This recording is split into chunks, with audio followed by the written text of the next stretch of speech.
तो हम यहाँ पे थ्रू नेम्स भी डाटा उठा सकते हैं, ठीक है। और मैं आपको इस स्ट्रक्चर के बारे में समझा रही थी कि डॉक्यूमेंट को जो है ना वो एज अ होल एक ट्री बना लिया जाता है और ट्री टाइप स्ट्रक्चर के तौर पर डील किया जाता है, ठीक है। तो इसमें कुछ छोटी छोटी चीज़ें और भी हैं, वो देख लेते हैं। फिर मैं एक फॉर्म को वैलिडेट करना सिखा देती हूँ, कैसे वैलिडेट किया जाता है जावास्क्रिप्ट में। अच्छा, अगर तो आपने किसी भी टेक्स्ट बॉक्स की वैल्यू टाइप टेक्स्ट रखी है ना, लेकिन आप स्टोर उसमें नंबर कर रहे हैं, अगर तो आपने टाइप नंबर रखी है तो इट्स ओके, आप वहाँ से वैल्यू उठाएंगे तो वो नंबर ही होगी। अगर आपने टाइप टेक्स्ट रखी है लेकिन एंटर आप नंबर कर रहे हैं, तो जब आप वहाँ से पिक करेंगे तो वो नंबर नहीं होगा, वो टेक्स्ट होगा, ठीक है। लेकिन आप उसे एज अ नंबर डील करना चाहते हैं, मतलब 9 है, अगर आप उनको प्लस करेंगे ना, अगर आप एज इट इज रखेंगे और आप उन्हें ऐड करेंगे, यहाँ पे 9 है, यहाँ पे 2 है, तो ये 92 बन जाएगा, मतलब वो कन्कैट हो जाएगा, इसलिए कि वो दोनों चीज़ों को एज अ स्ट्रिंग डील कर रहा होगा।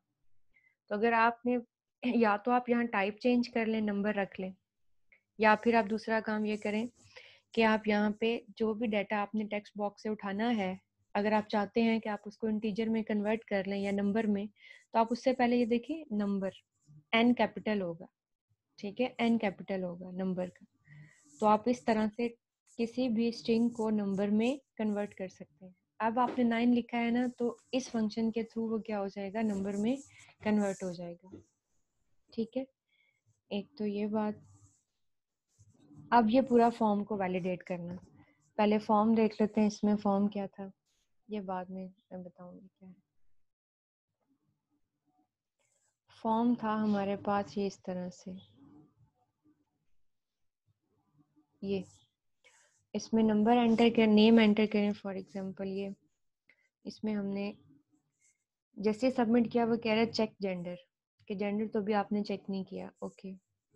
सबमिट किया, सिलेक्ट कंट्री। देखिए पहले क्या हो रहा था, यहाँ एरर मैसेज आते थे और रिक्वायर्ड लगा होता था, लेकिन यहाँ एरर मैसेज अब यहाँ डिस्प्ले हो रहे हैं हमारी मर्जी की जगह पे और हमारी मर्जी के कलर में और हमारी मर्जी के error message. Select country, okay, country select नहीं है, submit. Select skill, skill select नहीं है, ओके। अब इनपुट ओके और फॉर्म सबमिट हो जाएगा, ठीक है। तो इस तरह से एरर मैसेज, अगर हम पहले ही name must be fill out, और हमारा फोकस भी किधर है कर्सर का, नेम वाले बॉक्स में। तो ऐसे ही हम जावास्क्रिप्ट के थ्रू फॉर्म को क्या कर सकते हैं, वैलिडेट कर सकते हैं, ठीक है। ये इस तरह से वर्क कर रहा है ये वाला कोड। अब इस कोड में, अब नीचे अगर आप देखें तो ये सारा फॉर्म ही बना हुआ है और कुछ भी नहीं है, ठीक है, फॉर्म बना हुआ है। बस एक फॉर्म का इवेंट है ऑन सबमिट। अब एक नया इवेंट सीख रहे हैं आप, और ये फॉर्म का इवेंट है। पहले हमने एक इवेंट हैंडलिंग देखा था, वो बटन का था, बटन का क्लिक, या वो पैराग्राफ का क्लिक हो सकता है, H1 का क्लिक हो सकता है, मतलब ऑन क्लिक। आज फॉर्म के ऊपर हमने देखा है ऑन सबमिट। अब देखें फॉर्म का नाम लिखा हुआ है माय फॉर्म, इसमें टेक्स्ट बॉक्स का नाम लिखा हुआ है एफ नेम, इसमें जेंडर बॉक्सेस के नाम हैं, वो है इसका नेम जो है वो जेंडर ही है, इसका भी नेम जेंडर है। इसमें कंट्री का नेम है, कंट्री, कंट्री वाले जो हमारी लिस्ट है, इसमें चेक बॉक्सेस के भी नेम है, C1 C2 एंड C3, ठीक है। तो ये इस तरह से हमारे पास ये पूरा फॉर्म, ये हमने डिज़ाइन करना सीखा हुआ है HTML में। अब इसकी वैलिडेशन कैसे करनी है जावास्क्रिप्ट में, ठीक है।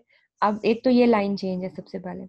अच्छा, ये एक्शन इक्वल टू PHP, ये अभी भी नहीं हमने किया काम, क्योंकि इसमें PHP का कोड लिखना है इस फाइल के अंदर, यानी अभी तक हम वैलिडेट कर रहे हैं, हम डेटाबेस में डाटा नहीं डाल रहे, ये चीज़ चेंज है बस। ऑन सबमिट, जैसे ही कोई इसके सबमिट बटन पे क्लिक करेगा, रिटर्न वैलिडेट फॉर्म, एक फंक्शन अप्लाई होगा, वो फंक्शन क्या करेगा, वो फंक्शन हमें ट्रू या फॉल्स रिटर्न कर रहा होगा। अगर तो फंक्शन रिटर्न करता है ट्रू, तो ये ऑन सबमिट ओके हो जाएगा, मतलब सबमिशन हो जाएगी। अगर वो फंक्शन हमें कर रहा होगा फॉल्स रिटर्न, रिटर्न फॉल्स, ठीक है, यानी अगर फंक्शन हमें फॉल्स रिटर्न कर रहा है तो दैट्स मीन क्या होगा, यानी अगर तो यहाँ पे फॉल्स आता है तो ये ऑन सबमिट नहीं होगा, मतलब फॉर्म सबमिट नहीं होगा, ठीक है। फॉर्म सबमिट तब होगा जब हमारे पास रिटर्न आता है ट्रू। ये फंक्शन कॉल किया हुआ है वैलिडेट फॉर्म। अब ये फंक्शन लिखा हुआ है स्क्रिप्ट के टैग के अंदर, ये स्क्रिप्ट के टैग के अंदर ये वैसे ही लिखा हुआ है function keyword validate form, function का नाम। सबसे पहले क्या किया हुआ है, सबसे पहले फॉर्म के ऊपर ये जो बॉक्स है इसके अंदर जो डाटा है वो उठाया गया है, ठीक है। थ्रू आईडी भी उठा सकते थे, लेकिन चूंकि हमने यहाँ पे इसका नाम रखा हुआ है एफ नेम, तो हम थ्रू नेम भी उठा सकते हैं, थ्रू नेम। तो हमने क्या कहा, डॉक्यूमेंट डॉट फॉर्म्स, डॉक्यूमेंट यानी इस ट्री के अंदर जो फॉर्म्स के नाम से चाइल्ड्स है ना, इसके फॉर्म्स के नाम, उनमें से सर्च करो कि कोई माय फॉर्म के नाम से है। माय फॉर्म वही नाम होगा जो हमने यहाँ रखा हुआ है इस फॉर्म का। अच्छा, उसने इस ट्री में से माय फॉर्म का सर्च कर लिया। फिर उस माय फॉर्म के जो चाइल्ड्स हैं, चाइल्ड, उनमें से सर्च करो कोई एफ नेम है, तो वो क्या होगा, फॉर्म के अंदर यहाँ जिसका नाम एफ नेम होगा जो कि इसका है, उसकी वैल्यू को उठा लो, ठीक है, उसकी वैल्यू को उठा लो, ठीक। तो ये वैल्यू को हमने उठा लिया, ठीक, उठा के कहाँ पे रख दिया, एफ नेम के अंदर, ठीक है। ये जावास्क्रिप्ट का वेरिएबल है एफ नेम। तो जो भी उसने यहाँ पे यहाँ रखा होगा, लिखा होगा यूजर ने, वो उठा के किस में रख दिया जाएगा, जी जावास्क्रिप्ट के वेरिएबल के अंदर, ठीक। अब दूसरा तरीका क्या है कि आप फॉर्म, मतलब डायरेक्ट जो है ना, मतलब पहले उसे ट्री में से फॉर्म सर्च करने को, फिर फॉर्म के अंदर से उसे एफ नेम सर्च करने को ना कहें, आप डायरेक्ट बाय नेम भी यूज कर सकते हैं। ये दोनों लिखने का मकसद ये है कि आपको दोनों मेथड्स पता होने चाहिए कि ऐसे भी काम होता है और ऐसे भी। अब इसमें क्या लिखा है, document dot gate elements by name. पहले हमने क्या चीज पढ़ी थी, document dot gate elements bye ID, अब बाय नेम, ठीक है। यानी अब इसमें वो फॉर्म्स को नहीं देख रहा, इसमें वो पूरे डॉक्यूमेंट को देखेगा। पूरे डॉक्यूमेंट में देखो, जेंडर नेम से, जेंडर नेम से जो भी एलिमेंट्स हैं उनको पिक कर लो। अब जेंडर नेम से हमारे पास कितने एलिमेंट हैं, हमारे पास जेंडर नेम से दो हैं। एक ये वाला रेडियो बटन, इसका नाम भी जेंडर है, देखें इसका नाम भी जेंडर है। एक ये वाला रेडियो बटन, इसका नाम भी जेंडर है। हमारे पास रिजल्ट में कितने HTML के टैग्स आए,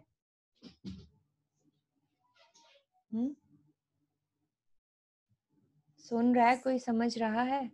आहिस्ता आहिस्ता कम होता जा रहा है बच्चे।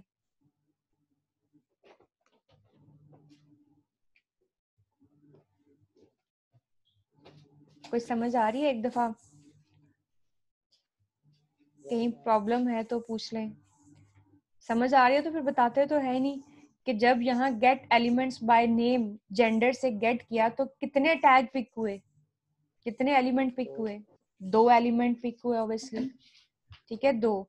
जब हम आईडी से पिक करते हैं तो हमारे पास एक ही एलिमेंट आता है, हमारे पास दो एलिमेंट्स पिक होंगे क्योंकि हमने दो चीजों का नाम सेम रखा होता है। वो सेम क्यों रखा होता है, ये बहस हमने HTML में कर ली हुई थी। इसका नाम भी जेंडर है और इसका नाम भी जेंडर है, ये दोनों पिक हो गए, ठीक है, ये दोनों। तो ये जो मैंने वेरिएबल जेंडर्स बनाया है, ये क्या बनेगा, ये वेरिएबल नहीं बनेगा बल्कि ये क्या बनेगी, एरे। इसलिए कि इसमें दो HTML के एलिमेंट्स गए हैं, मतलब दो रिजल्ट्स आए थे वो दोनों चले गए, तो ये ऑटोमेटिकली एरे बन जाती है। क्लियर? तो ये एरे बनेगी, एरे के अंदर दो होंगे, एक मेल के नाम, एक मेल वाला रेडियो बटन और एक फीमेल वाला रेडियो बटन, ठीक है। उसके बाद हमने देखा if f name equal to empty, कि अगर वो एफ नेम खाली है, मतलब उसके अंदर कुछ भी नहीं लिखा, दैट्स मीन वो एम्प्टी है।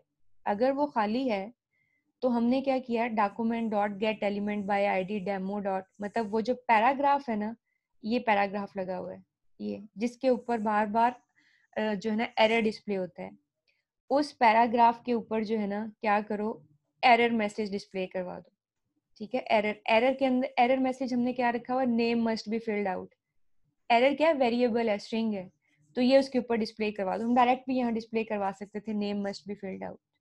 एंड फोकस कहाँ डालना है, फोकस होता है कर्सर का ब्लिंक, कि जहां एरर है ना कर्सर वहीं ब्लिंक होना चाहिए। जैसे देखे ना एरर आता है ना, रिफ्रेश किया एरर आता है तो कर्सर भी यहाँ ब्लिंक करता है, ब्लिंक करता है कि यहाँ एरर है। उसके लिए हमने क्या लिखा, उसके लिए एक नई चीज, document dot my form dot F name. अब इसका क्या मतलब है, पूरे ट्री में डॉक्यूमेंट में एक माई फॉर्म है, एक एलिमेंट है जिसका नाम है माई फॉर्म, उसके अंदर एक एलिमेंट है जिसका नाम है एफ नेम, उसके ऊपर फोकस करना है, यानी उसके अंदर फोकस करना है। तो 3 तरीके अभी आपने देखे हैं चीजों को पिक करने के, ये तीनों इसीलिए लगाए गए हैं ताकि आप वैरायटी ऑफ थिंग्स जो है ना उनको समझ सकें कि वो एक इस तरह से पिक करना, ठीक है, डॉक्यूमेंट डॉट फॉर्म्स के अंदर से सर्चिंग करना जस्ट, फिर gate elements by name, name के थ्रू टैग्स पिक करना, फिर इस तरह से भी डायरेक्ट पिक किए जा सकते हैं, इसमें हमने डायरेक्ट नेम लगाए हैं, डॉक्यूमेंट डॉट माई फॉर्म, नाम यूज किया है फॉर्म का, उसके अंदर एक एफ नेम के नाम से चीज है, उसके ऊपर जो है ना वो फोकस हो जाए, फोकस का मतलब है उसके ऊपर कर्सर जाके क्या करे, ब्लिंक करे, और रिटर्न कर दो फॉल्स, इसलिए कि अगर एरर है आगे जाने की जरूरत ही नहीं है ना, यहीं से वापस, यहीं से वापस, ठीक है, क्योंकि एरर तो हमने डिस्प्ले करवा दिया और वापस मतलब फॉर्म सबमिट नहीं होगा, हम वापस चले जाएंगे, ठीक। और अगर ये एफ नेम फील्ड है, नहीं, एफ नेम जो है वो फील्ड है, यानी उसके अंदर एरर नहीं है, तो क्या करो, क्योंकि जेंडर हमने ऑलरेडी पिक की हुई है, ठीक है, जेंडर्स के इसमें यहाँ पे डाटा है और ये क्या है, एरे, तो एल सिर्फ चेक करो कि क्या जेंडर जीरो डॉट चेक्ड, कि मतलब जेंडर का जीरो वाले इंडेक्स जो है वो उसका चेक्ड अगर फॉल्स है, और उसका वन वाला इंडेक्स, क्योंकि ये एरे थी ना, एरे, तो एरे के जीरो वाला इंडेक्स का चेक्ड अगर फॉल्स है और वन वाले का भी, दैट्स मीन ये भी चेक नहीं है और ये भी चेक नहीं है, दोनों ही चेक नहीं है। अगर दोनों ही चेक फॉल्स हैं तो यहाँ पे एरर मैसेज आए चेक जेंडर, और उसी जो टेक पैराग्राफ है उसको पिक करके स्क्रीन के ऊपर डिस्प्ले करवा दिया एरर मैसेज, और फिर रिटर्न फॉल्स के वापस चले जाओ क्योंकि जेंडर में एरर है, ठीक है, हमने जस्ट एरर्स यहाँ पे देखने हैं, अगर एरर्स हैं तो फॉल्स रिटर्न, और अगर ये भी ठीक है जेंडर सेलेक्ट हुआ हुआ है, ठीक, फिर इधर आ जाएंगे हम, इसमें हमने क्या किया, इसमें हमने कंट्री को देखना है, कंट्री, ये अब देखिए कंट्री की ये जो लिस्ट है ना, ये इसका 0 इंडेक्स है, ये 1 है, ये 2 है, ये 3 है, अगर किसी ने 0 इंडेक्स सेलेक्ट किया है दैट्स मीन कुछ भी सिलेक्ट नहीं किया हमारे लिए, हम उसे कहेंगे ये होना चाहिए, ठीक है, ये, तो उसमें हमने क्या किया, डॉक्यूमेंट डॉट फॉर्म्स के अंदर माय फॉर्म है, उसके एक अंदर कंट्री के नाम से एलिमेंट है, क्योंकि हमने इस लिस्ट को जो कंट्री नेम दिया हुआ था,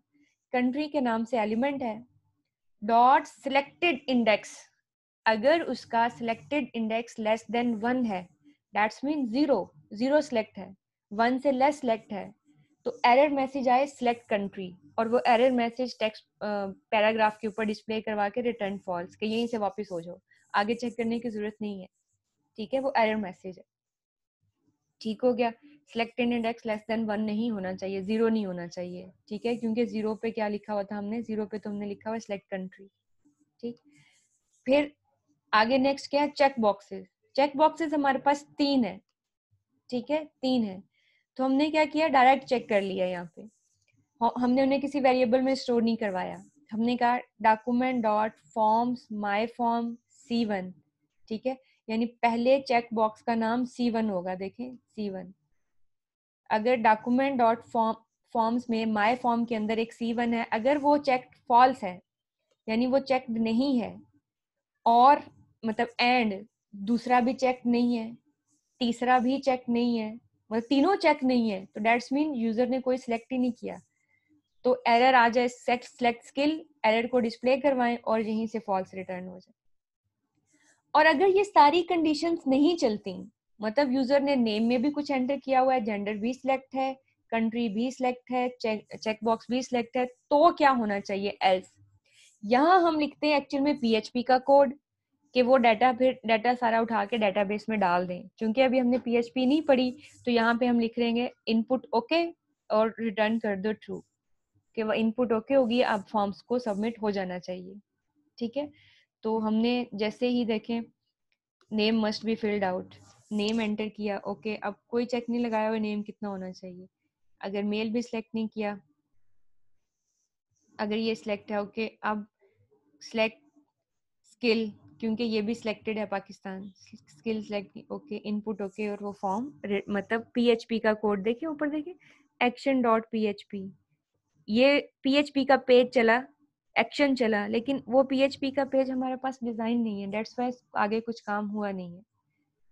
ठीक है, तो इस तरह से हम जावास्क्रिप्ट के थ्रू फॉर्म चेक कर सकते हैं। अब अगर आपको कहता है कि जावास्क्रिप्ट के थ्रू चेक करें कि डाटा, ये जो फॉर्म एंटर है इसकी लेंथ जो है वो 5 होनी चाहिए या 5 से ग्रेटर, वो भी आप मतलब छोटे छोटे चेक हैं वो आप लगा सकते हैं। डाटा गेट करके आपने लेंथ लेंथ फाइंड आउट करनी है। लेंथ के लिए हमने स्ट्रिंग की क्लास की length txt dot length property कल डिस्कस की थी, वो यूज कर सकते हैं। ठीक है, तो आज मैं आगे मतलब नहीं मूव करी, आप एक तो कम हो गया और दूसरा मुझे लग रहा है कि कुछ